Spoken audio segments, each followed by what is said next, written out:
Welcome to HPC News Bytes, a weekly show about important news in the world of supercomputing, AI, quantum computing, and other advanced technologies.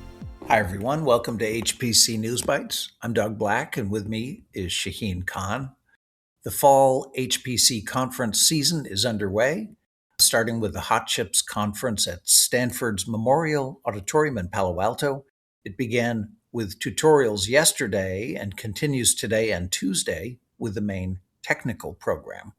The Hot Interconnects conference took place last week with the theme Scale Up, Scale Out, Scale Across, Do They Really Differ? It focused on how AI training and, increasingly, distributed inference are changing the networking problem across systems and even across data centers. And looking ahead, SC26 will run November 15th to the 20th at McCormick Place in Chicago, the first SC to be held there. The overall theme is HPC Unites, bringing together HPC, AI, quantum, and newer approaches to advanced computing, such as neuromorphic computing. Yeah, I hear SC's registrations are ahead of last year this time, which is really good. The Hot Chips agenda is a useful glimpse of where advances are being made across processors, memory, packaging, networking, and in fact, system architecture. While tens of chip companies have come and gone, there's always interesting new developments showcased at the conference, with the who's who of the chip world in attendance. In-person registration is sold out, but they stream it online if you are interested and registered for it. Memory chips get an entire tutorial covering HBM, advanced packaging, 3D DRAM for generative inference, and HBF. RISC-V gets the other tutorial. Then we get new CPUs, including IBM's mainframe class Z, NVIDIA's Vera, Fujitsu Monaca, ARM's chiplet server architecture, and Intel's Diamond Rapids. The GPU session includes NVIDIA Rubin, AMD MI400, and Intel's Crescent Island. Tuesday adds processing in memory, CXL, computational memory, and a networking session covering Broadcom's AI HPC Ethernet network interface card and NVIDIA's Bluefield 4 and Spectrum X. The Hot Interconnects conference reinforced the same story from the networking side, adding Meta's gigawatt-scale AI fleet and Sienna on open AI interconnects. Google is substantially expanding its relationship with Marvell around custom AI infrastructure. The agreement could generate as much as $120 billion in revenue for Marvell through fiscal year 2033, assuming Google meets the purchasing targets associated with the deal. Under the terms, Google also receives warrants allowing it to purchase almost 59 million Marvell shares at $206.58 per share. Potentially a stake worth about $12.2 billion and large enough to make Google Marvell's fifth largest shareholder. The work extends beyond a single accelerator. Reuters says the agreement covers processors for AI models, as well as technologies for storage and moving data across networks.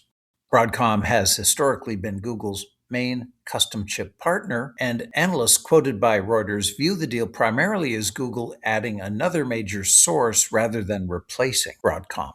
There was a time when building a chip meant that pretty much the entire supply chain would have to be inside one company. Then came application software for chip design and high-end manufacturing for hire, and the semiconductor industry has been on a roll splitting up other parts of chip design and manufacturing.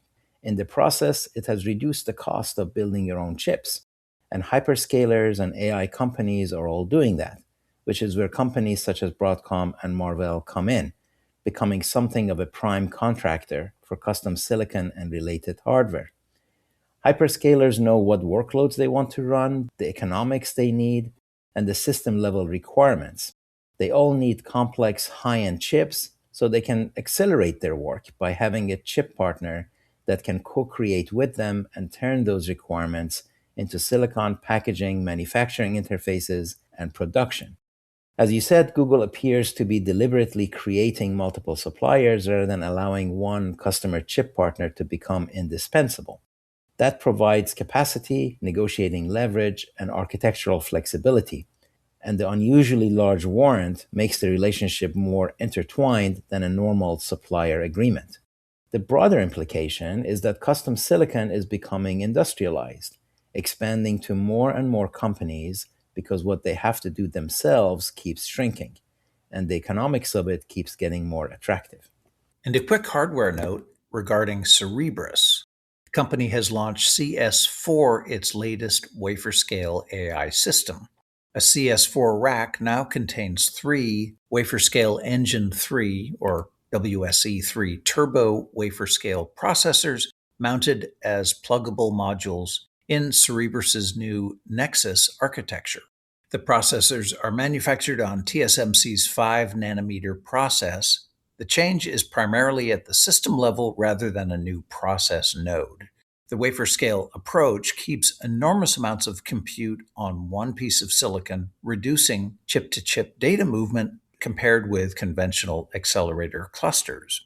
Cerebras says CS4 also uses about 50% fewer components, making systems easier to assemble and deploy, while upgraded networking improves communication among the wafer engines. The CS4 is a solid improvement, but there's too little actual specs that they have disclosed and a few claims that require sifting through. Maybe now that Cerebras is a public company, they will disclose more information. We covered their IPO a few weeks ago. The turbo designation is not a result of a new silicon design or microarchitecture. So there's a new system, but there's no new chip.